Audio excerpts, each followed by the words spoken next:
Sois sûr de toi. Réussis du premier coup. Refuse le doute.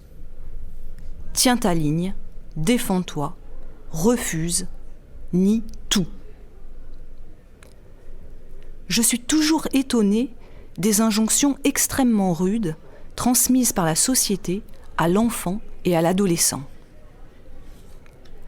Des formules destinées à promouvoir la force au détriment de la faiblesse, la certitude plutôt que le doute. Se construire, nous apprend-on, c'est être un roc, une forteresse, imposant, visible, qui laisse peu de prise au monde et aux autres, qui ne peut être ni abîmé ni détruit, qui est imperméable aux émotions ou aux doutes. La certitude, nous apprend-on, c'est ce qui nous permet d'être la meilleure version de nous-mêmes. Être certain, ça permet d'avancer. Être certain, ça permet d'agir. On peut contraindre l'extérieur à être ce que nous voulons qu'il soit, contraindre les autres à être ce que nous voulons qu'ils soient pour nous.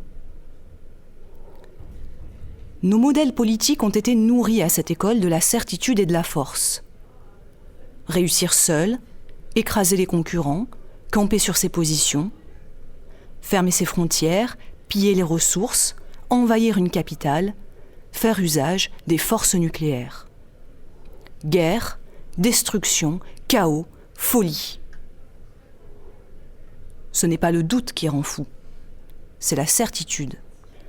Pourquoi présente-t-on toujours l'incertitude comme une faiblesse, le doute comme une faille qui viendrait saper le roc, affaiblir la personnalité, empêcher d'être le meilleur ? Mais douter, c'est aussi salutaire. C'est laisser de la place au temps, à la réflexion, au silence, à l'émotion, à l'évolution et au changement. Douter, c'est imaginer que l'autoroute que l'on nous pousse à emprunter tous les jours n'est pas forcément l'unique chemin. C'est envisager d'autres systèmes, d'autres horizons.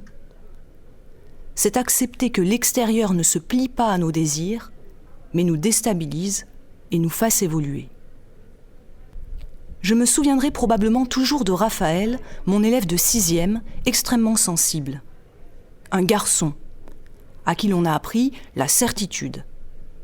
Un garçon, c'est un roc, on ne montre pas ses émotions, on refuse la faiblesse.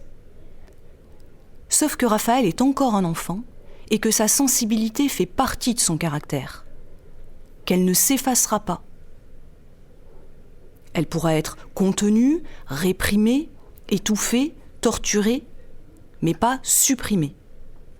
Donc Raphaël, lorsqu'il a une mauvaise note en français, au lieu de pleurer quelques larmes comme tous les 6e du monde, garçons et filles confondus, retient sa respiration et devient écarlate.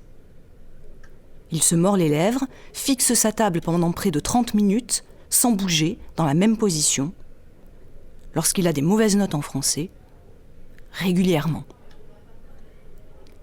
Et puis un jour où Raphaël a reproduit une fois de plus le même schéma, le roc se brise, la forteresse s'écroule. 10 heures, sonnerie, fin des cours. Les autres 6e sortent, sauf Raphaël, toujours prostré sur sa chaise, dans la même position. Son camarade Bastien tente maladroitement de lui faire ranger ses affaires, pendant que je tente maladroitement de le raisonner. Et puis Bastien comprend. Il tire une chaise, s'assied à côté de son ami, et reste, sans rien faire, silencieusement, pour accueillir le torrent de larmes. 10 heures, 10h15, un quart d'heure.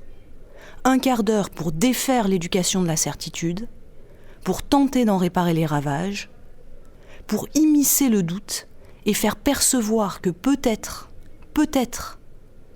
il existe d'autres façons d'être, plus épanouissantes. Et si l'on remplaçait alors les formules de la certitude par celles du doute ? Aie confiance en toi, mais prends en compte d'autres formes de pensée. Essaye plusieurs fois.